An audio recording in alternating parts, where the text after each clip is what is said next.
ದೇವರು ಪ್ರೀತಿಸುವ ಪ್ರೀತಿಯ ಬಿಗ್ ಜೆ ಟಿ ವಿ ಪ್ರಿಯ ವೀಕ್ಷಕರಿಗೆ ನಮ್ಮ ಕರ್ತನಾದ ಯೇಸು ಕ್ರಿಸ್ತನ ಹೆಸರಿನಲ್ಲಿ ನಿಮ್ಮನ್ನು ವಂದಿಸಿ ಸ್ವಾಗತ ಬಯಸ್ತಿದ್ದೇವೆ. ಬನ್ನಿರಿ ಎಂದು ಒಟ್ಟಾಗಿ ದೇವರ ನಿಕ್ಷೇಪ, ಯಾಕಂದರೆ ಯೋಬನು ನಿಕ್ಷೇಪ ಎಂಬುದಾಗಿ ಹೇಳುವ ಆತನಾಗಿದ್ದಾನೆ. ಯಾಕಂದರೆ ದೇವರ ವಾಕ್ಯ ನಿಕ್ಷೇಪ ಎಂಬುದಾಗಿ ಯೋಬನು 23ನೇ ಅಧ್ಯಾಯದ 12ನೇ ವಚನದಲ್ಲಿ ಹೇಳುವವನಾಗಿರುವುದರಿಂದ ನಾನು ಕೂಡ ನಿಕ್ಷೇಪ ಎಂಬುದಾಗಿ ಹೇಳ್ತೇನೆ.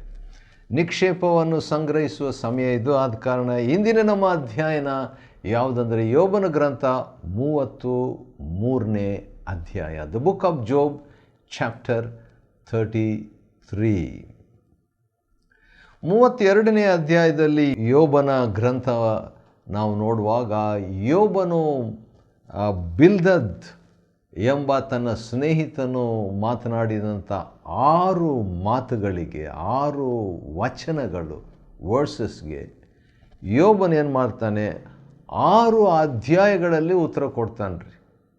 25ನೇ ಅಧ್ಯಾಯ ಬರೀ 6 ವಚನಗಳನ್ನು ಒಳಗೊಂಡದ್ದು. ಆದರೆ 26, 27, 28, 29, 30, 31 6 ಅಧ್ಯಾಯಗಳಲ್ಲಿ ಯೋಬನು ಬಿಲ್ದದನಿಗೆ ಉತ್ತರ ಕೊಡ್ತಾನೆ. ಉತ್ತರ ಕೊಟ್ಟು ಮುಗಿಸಿದ ಮೇಲೆ ಸ್ನೇಹಿತರಿಗೂ ಮಾತಾಡೋದು ಮುಗಿದೋಯ್ತು, ಯೋಬನಿಗೂ ಮಾತನಾಡಲಿಕ್ಕೆ ಇನ್ನೇನಿಲ್ಲ, ಮುಗಿದೋಯ್ತು. ಈ 3+1 ಅಂದರೆ ಯೋಬನ ಸ್ನೇಹಿತರಾದಂಥ ಎಲಿಫಜನು, ಬಿಲ್ದದನು ಮತ್ತು ಚೋಫರ್ನು, 3 ಪ್ಲಸ್ ಯೋಬನು, 4 ಜನರು ಮಾತಾಡೋದನ್ನು ನಿಲ್ಲಿಸಿದ ಮೇಲೆ 4 ಸ್ನೇಹಿತರು ಸೇರಿ ಮಾತನಾಡಿದಂಥ ಮಾತುಗಳು ಸುಮಾರು 30 ಅಧ್ಯಾಯಗಳು ಅವರು ಮಾತಾಡಿಬಿಟ್ಟಿದ್ದಾರೆ. ಈಗ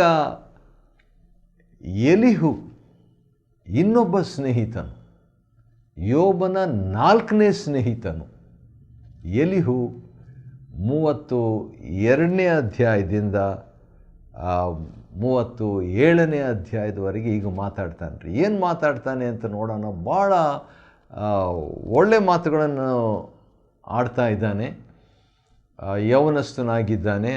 ಆದರೆ ಒಂದು ಮಾತನ್ನು ಅವನು ಹೇಳ್ತಾನೆ, ನಾನು ಯಾರಿಗೂ ಮುಖದಾಕ್ಷಿಣ್ಯವನ್ನು ತೋರಿಸಬಾರದು. Don't want to be partial. ಯಾವ ಮನುಷ್ಯನಿಗಾದರೂ ಮುಖಸ್ತುತಿಯನ್ನು ಮಾಡಕೂಡದು. 2ನೇ ಸಾರಿ ಮುಖಸ್ತುತಿಯನ್ನು ಮಾಡುವುದಕ್ಕೆ ನನ್ನಿಂದಾಗುವುದಿಲ್ಲ. ಈ 32ನೇ ಅಧ್ಯಾಯ ಯೋಬ 21ನೇ ವಚನದಲ್ಲಿ ಎಲಿಹು ಈ ರೀತಿಯಾಗಿ 3 ಸಾರಿ ಹೇಳ್ತಾನೆ, ನನಗಾಗಲ್ಲ ಆ ರೀತಿಯಾಗಿ ಮಾಡಲಿಕ್ಕೆ. ಒಂದು ವೇಳೆ ನಾನು ಮುಖಸ್ತುತಿ ಮಾಡಿದರೆ ನನ್ನ ಸೃಷ್ಟಿಕರ್ತನ ನನ್ನನ್ನು ಬೇಗನೆ ಹೊತ್ಕೊಂಡು ಹೋಗಲಿ ಬಿಡ್ರಿ ಅಂತ ಆ ರೀತಿಯಾಗಿ ಹೇಳ್ತಾನೆ. ಅಂದರೆ ಭಾಳ ನೇರವಾಗಿ ಯೋಬನನ್ನು ಮುಖಸ್ತುತಿ ಮಾಡದೆ ಹಿರಿಯರಾಗಿರುವಂಥ ಈ ಎಲಿಫಸ್, ಬಿಲ್ದಾದ್, ಚೋಫರ್ ಮತ್ತು ಯೋಬನಿಗೆ ಮುಖಸ್ತುತಿ ಮಾಡದೆ ಈಗ ಎಲಿಹು ಮಾತಾಡ್ತಾ ಇದ್ದಾನೆ. 4ನೇ ಸ್ನೇಹಿತನು ಏನು ಮಾತಾಡ್ತಿದ್ದಾನೆ ಅಂತ ನಾವು ನೋಡೋಣ. 33ನೇ ಅಧ್ಯಾಯ ಯೋಬನ ಗ್ರಂಥದಲ್ಲಿ ಎಲಿಹು ದೇವರ ಸ್ವರವನ್ನು ಕೇಳಿಸಿಕೊಳ್ಳುವ ಅಥವಾ ದೇವರು ಮಾತನಾಡುವ 30 ವಿಧಾನಗಳ ಬಗ್ಗೆ ಮಾತಾಡ್ತಾನೆ ರೀ. ಭಾಳ ದೊಡ್ಡ ಸಬ್ಜೆಕ್ಟ್ ಇದು, ನನ್ನ ಫೇವ್ರೇಟ್ ಸಬ್ಜೆಕ್ಟು, ಮೆಚ್ಚಿನ ಒಂದು ವಿಷಯ. ಆದ ಕಾರಣ ನಾವು ಬೇಗನೆ ಅದನ್ನು ನೋಡಿಕೊಳ್ಳಲಿಕ್ಕಿದ್ದೇವೆ. ನನ್ನ ಹೃದಯದ ಯಥಾರ್ಥತ್ವವನ್ನು ನನ್ನ ಮಾತುಗಳೇ ತಿಳಿಸುವವು, ನನ್ನ ತುಟಿಗಳು ತಿಳಿದುಕೊಂಡದ್ದನ್ನೇ ಸತ್ಯವಾಗಿ ಹೇಳುವವು ಎಂಬುದಾಗಿ ಎಲಿಹು ಹೇಳ್ತಾನೆ. ಇವನು ಕೂಡ ಯಥಾರ್ಥವಾದ ರೀತಿಯಲ್ಲಿ ನುಡಿದಂಥ ವ್ಯಕ್ತಿ. ಯೋಬ 42:7ನೇ ವಚನದಲ್ಲಿ ದೇವರು ಎಲಿಫಜನಿಗೆ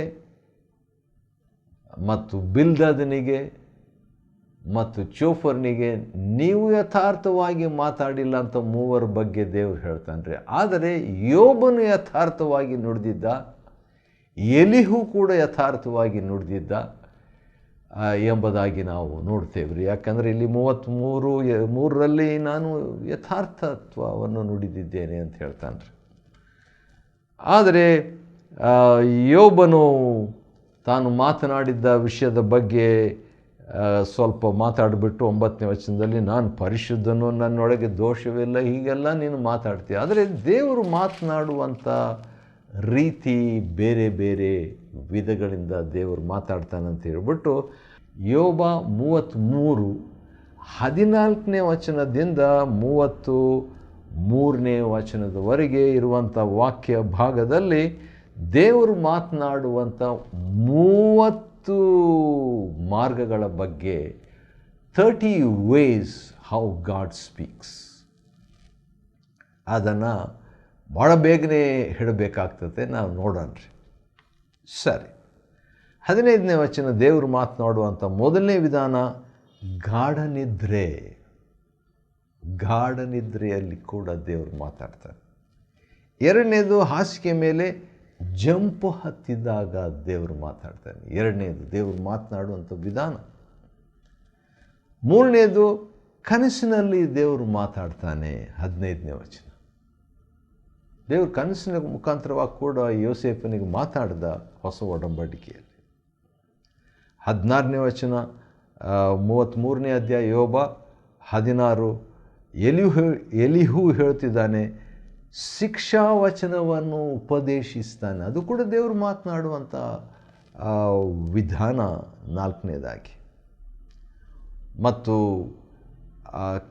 ಅದಕ್ಕಿಂತ ಮುಂಚೆ ಕಿವಿಗಳನ್ನು ತೆರೆಯೋದು, ಅದು ಕೂಡ ದೇವರು ಮಾತನಾಡುವಂಥ ಒಂದು ಭಾಗ. ಕಿವಿ ತೆರೆದ್ರೇ, ಮನಸ್ಸು ತೆಗೆದ್ರೇ, ನಮ್ಮ ಮನೋನೇತ್ರ ತೆಗೆದರೆ ಪ್ರಕಟಣೆ, ಕಿವಿ ತೆರೆದರೆ ನಮಗೆ ದೇವರು ಮಾತನಾಡುವ ವಿಧಾನ. ಅದು 4ನೇದು. 5ನೇದಾಗಿ ದೇವರು ಮಾತನಾಡುವಂಥ ವಿಧಾನ ಏನಂದರೆ ಉಪದೇಶಿಸುವಂಥದ್ದು ಅಷ್ಟೇ ಅಲ್ಲ. 6ನೇದಾಗಿ ಮುದ್ರೆ ಹಾಕೋದು ಕೂಡ ದೇವರು ಮಾತಾಡೋದು. ಅಪ್ರೂವಲ್, ಅನುಮೋದ, ಅದು ದೇವರು ಮಾತನಾಡುವ ವಿಧಾನ ರೀ. 7ನೇದಾಗಿ ದುಷ್ಕಾರ್ಯದಿಂದ ತಪ್ಪಿಸೋದು ದೇವರು ಮಾತನಾಡುವಂಥ ವಿಧಾನ. 17ನೇ ವಚನ ದುಷ್ಕಾರ್ಯದಿಂದ ತಪ್ಪಿಸುವಂಥದ್ದು. ಮತ್ತು ಅದೇ 17ನೇ ವಚನದಲ್ಲಿ ಮಾನವನಿಗೆ ಗರ್ವವನ್ನು ಮರೆ ಮಾಡುವನು, ಅದು ಕೂಡ ದೇವರು ಮಾತನಾಡುವಂಥ 8ನೇ ಮಾರ್ಗ ಅಥವಾ ವಿಧಾನ. ದೇವರು ಮಾತನಾಡುವಂಥದ್ದು ಗರ್ವವನ್ನು ಮರೆ ಮಾಡುವುದು. 18ನೇ ವಚನದಲ್ಲಿ ದೇವರು ಮಾತನಾಡುವಂಥ 9ನೇ ವಿಧಾನ ಏನಂತ ಹೇಳಿದರೆ ಆತ್ಮವನ್ನು ಬೀಳದಂತೆ ತಡೆಯೋದು, ಅದು ಕೂಡ ದೇವರು ಮಾತನಾಡುವ ವಿಧಾನ. ದೊಡ್ಡ ಕಾರ್ಯ ಅದು, ಮಹತ್ ಕಾರ್ಯ, ಮಹಾಕಾರ್ಯ.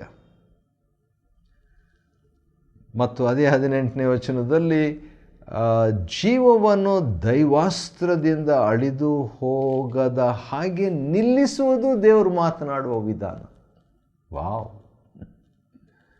ಅಳಿದು ಹೋಗದಂತೆ ನಿಲ್ಲಿಸುವುದು ದೇವರು ಮಾತಾಡ್ತಿದ್ದಾನೆ, ಅದು ಮಾತನಾಡುವ ಒಂದು ವಿಧಾನ.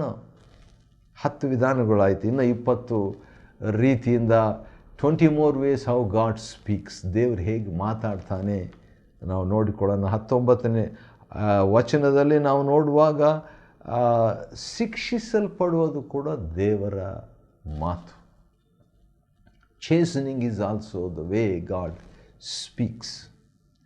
20ನೇ ವಚನದಲ್ಲಿ ಅವನ ಜೀವವು ಆಹಾರಕ್ಕೆ ಬೇಸರಗೊಳ್ಳುವುದು, ಬೇಸರದ ಮುಖಾಂತರ ಕೂಡ ದೇವರು ಮಾತಾಡ್ತಾನೆ ರೀ. ತಪ್ಪಿ ಹೋದ ಮಗನು ಲೂಕ 15ರಲ್ಲಿ ಅವನು ಒಬ್ಬಂಟಿಗನಾಗಿ ಬೇಸರವಾಗಿದ್ದಾಗ ಅದು ಮನಸ್ಸಾಕ್ಷಿ ಮುಖಾಂತರವಾಗಿ ದೇವರು ಮಾತಾಡಿದನು. 20ನೇ ವಚನದಲ್ಲಿ ಅವನ ಆತ್ಮವು ಮೃಷ್ಟಾನ್ನಕ್ಕೂ ಅಸಹ್ಯ ಪಡೋದು, ಬೇಡ ನನಗೆ ದೇವರು ಬೇಕು ಎಂಬಂಥ ಆಸೆ ಹುಟ್ಟಿಸುವಂಥ ರೀತಿಯಲ್ಲಿ ದೇವರು ಮಾತಾಡ್ತಾನೆ. 21ನೇ ವಚನ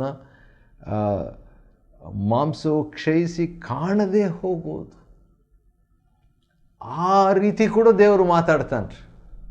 ಯಾರೊಬ್ಬರು ಹೇಳಿದರು, when you come to the end of our self there you find God. ನಾವು ನಮ್ಮ ಅಂತಿಮಕ್ಕೆ ಕ್ಷೀಣವಾಗಿ ಕಾಣದೇ ಹೋದಾಗ ನಾವು ದೇವರು ಕಾಣಿಸ್ಕೊಳ್ತಾನೆ ಅಂತ ಹೇಳ್ಬಿಟ್ಟು.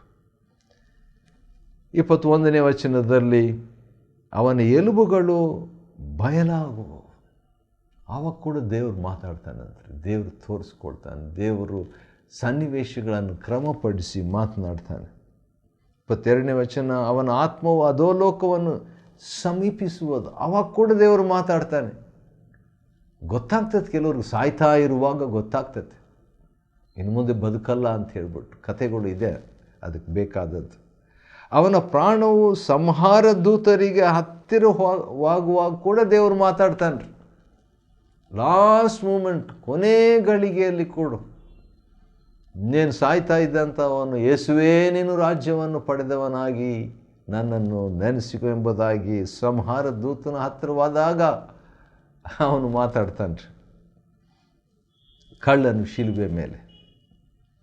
ಮತ್ತು ದೇವರು ಮಾತನಾಡುವಂಥ 18ನೇ ವಿಧಾನ 23ನೇ ವಚನದಲ್ಲಿದೆ. ಅದೇನಂತ ಹೇಳಿದರೆ, ಮಧ್ಯಸ್ಥನಾಗಿ ಬೇಡುವುದರಿಂದ ದೇವರು ಮಾತಾಡ್ತಾನೆ. ವಾವ್, ನಮಗೆ ಮಧ್ಯಸ್ಥನ ಬೇಕು. We need A mediator.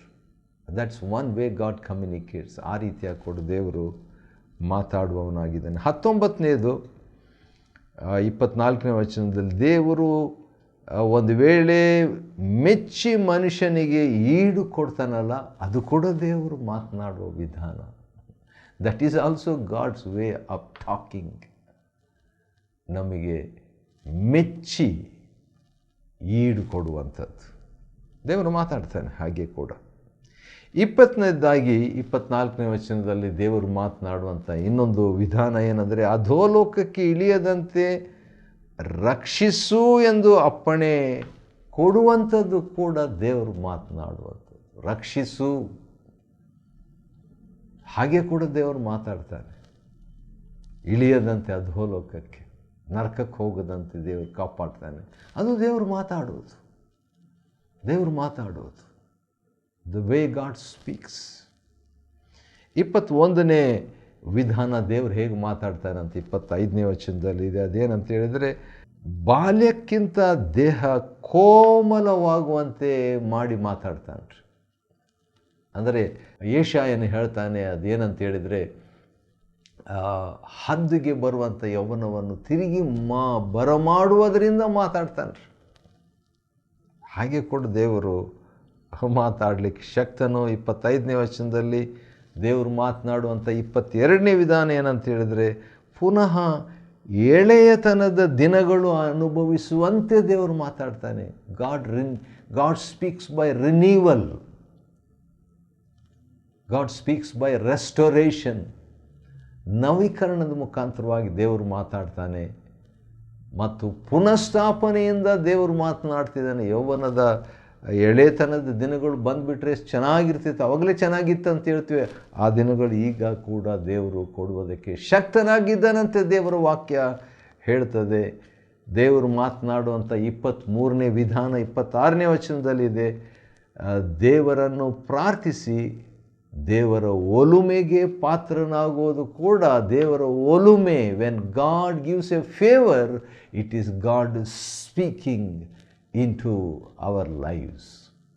ದೇವರು ಮೆಚ್ಚುಗೆಯನ್ನು ಕೊಡುವಾಗ ದೇವರು ನಮ್ಮ ಜೀವನದಲ್ಲಿ, ನಮ್ಮ ಪ್ರಾಣದಲ್ಲಿ ಮಾತನಾಡುವವನಾಗಿದ್ದಾನೆ. ಆತನ ದರ್ಶನ ಮಾಡಿ ಉತ್ಸಾಹದನಿಗೈದು ಅಂತ ಹೇಳ್ಬಿಟ್ಟು 26ನೇ ವಚನ. ದೇವರು ಉತ್ಸಾಹ ಧ್ವನಿಯನ್ನು ಕೊಡುವಾಗ God is actually speaking to us. ದೇವರು ದರ್ಶನ ಕೊಟ್ಟು ಉತ್ಸಾಹದನಿ ನಮಗೆ ಕೊಡುವಂಥದ್ದು ದೇವರು ಮಾತನಾಡುವಂಥ ಒಂದು ವಿಧಾನ ರೀ. ಮತ್ತು ಅದೇ 26ನೇ ವಚನದ ಕೊನೆಯ ಭಾಗದಲ್ಲಿ ದೇವರು ಮಾತನಾಡುವಂಥ 25ನೇ ವಿಧಾನವನ್ನು ನೋಡ್ತೀವಿ. ಅದೇನೆಂದರೆ, ಆತನಿಂದ ನೀತಿವಂತನೆನಿಸಿಕೊಳ್ಳುವಂಥದ್ದು ಕೂಡ ದೇವರು ಮಾತಾಡೋದು. When God justifies, God is speaking to us. Wow wow wow, ಆಶ್ಚರ್ಯ. ಹೌದು, 27ನೇ ವಚನದಲ್ಲಿ ದೇವರು ಮಾತನಾಡುವಂಥ 26ನೇ ವಿಧಾನವನ್ನು ನೋಡಿಕೊಳ್ತಿದ್ದೇವೆ. ನ್ಯಾಯವನ್ನು ಕೆಡಿಸಿದ್ದರೂ, ಅಂದರೆ ಪಾಪ ಮಾಡಿ ನ್ಯಾಯವನ್ನು ಕೆಡಿಸಿದ್ದರೂ ದೇವರು ಮಾತಾಡ್ತಾನೆ. ಹೇಗೆ ಮಾತಾಡ್ತಾನೆ? ಮುಯಿ ತೀರಿಸದೆ. ದೇವರು ಮುಯಿ ತೀರಿಸಬೇಕು, ಶಿಕ್ಷೆ ವಿಧಿಸಬೇಕು. ಒಬ್ಬ ಮಹಿಳೆ ವ್ಯಭಿಚಾರ ಮಾಡುವಾಗಲೇ ಸಿಕ್ಕಿ ಬಿದ್ದಳು ಅಂತ ಹೇಳ್ಬಿಟ್ಟು ಕೆಲವು ಧಾರ್ಮಿಕ ನಾಯಕರು ಯೇಸು ಕರ್ತನ ಬಳಿಗೆ ಕರ್ಕೊಂಡು ಬಂದರು. ಆಕೆಗೆ ಮರಣದಂಡನೆ ವಿಧಿಸಬೇಕಂತ ಮೋಶೆ ಧರ್ಮಶಾಸ್ತ್ರದಲ್ಲಿತ್ತು. ಆದರೆ ನ್ಯಾಯವನ್ನು ಆಕೆ ಕೆಡಿಸಿದ್ದರು ದೇವರು ಮುಯಿ ತೀರಿಸಲಿಲ್ಲ, ಪ್ರತಿಯಾಗಿ ದಂಡಿಸಲಿಲ್ಲ. ಅದು ದೇವರು ಮಾತನಾಡುವ ವಿಧಾನ.